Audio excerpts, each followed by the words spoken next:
Senator Shaheen. Thank you, Madam Chair and Vice Chair, for this hearing, and thank you to Secretary Blinken and Secretary Austin for being here at this really critical time throughout the world. Senator Graham and Senator Moran, to some extent, both made the case for Hamas, for Iran funding Hamas and Iran's malign activities across the Middle East. But can you also talk about why funding Ukraine aid is important to degrade Iran's activities as well?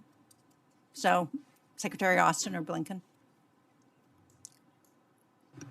Well, as you know, Senator, we've seen Iran provide munitions and drones to Russia, and Russia's used those capabilities to attack the Ukrainian infrastructure, attack civilians in towns and villages across the land. And so I think, making sure that we're dialing back some of the capability, they're connected, so I think it'll have an impact on what Iran is doing for Russia as well. So. And Senator, I would only add that it's a two-way street. It's both the assistance that Iran is providing to Russia for use in Ukraine to further its aggression, but it's also increasingly technology that Russia is providing to Iran to make its own inventory more sophisticated that could and will almost certainly be used either against Israel or, for that matter, potentially against us, against our forces, against our personnel, either directly or via Iranian proxies that are in the region. So this relationship, this two-way relationship, is one of increasing concern to us, and one that we have to be acting against resolutely in both theaters, because they're closely linked. I agree. I think it's very important for us to remind people that degrading Iran and their capabilities means not just supporting Israel, but it means supporting Ukraine as well. Last week, I chaired a hearing of the European Subcommittee on the Black Sea security. I think one of the things we've learned from this war in Ukraine is how important the Black Sea region is to so much of the world, and the fact that Ukraine actually, literally, Ukraine's grain exports literally feed the world.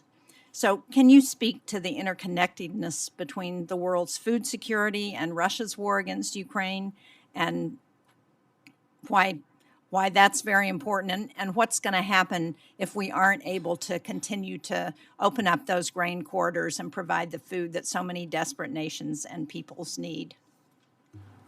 Senator, one of the many terrible consequences of Russia's aggression against Ukraine is the impact that it's had far and wide, well beyond Ukraine, well beyond Europe, on people around the world, no more so than when it comes to food security. We all know that Ukraine has been or certainly one of the breadbaskets of the world. Its export of wheat, of grain, of other food products is essential to people in Africa, many other continents, both in terms of the supply of food and also the price of food.